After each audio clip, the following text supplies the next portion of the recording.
Okay, this fella came in, his bike got really low, well not so low that it should have cut out, but it did cut out on him. He pushed it home, plugged the charger in, nothing happened. So we took it all apart, and if you come in here and just focus in on this voltmeter. So both of these batteries are out of his bike.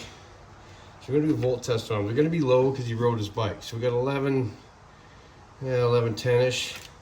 And on this one, it's gonna be 11 change too. So 11.2, so he still had about, it's a 72 volt bike, he still had about 67 volts. There's no way that bike's gonna shut down. So voltage is all well and good, but it's amperage that gives you your power. So this is a load tester. What it does is puts, it works the battery. So we're gonna do that with this good battery. So you see the voltmeter comes up here. So it's at 11.5, which we know. So we're gonna put it under load now. So it's weak because it's low, but we still got something. So on the bad cell that we took out, we're gonna do the same thing.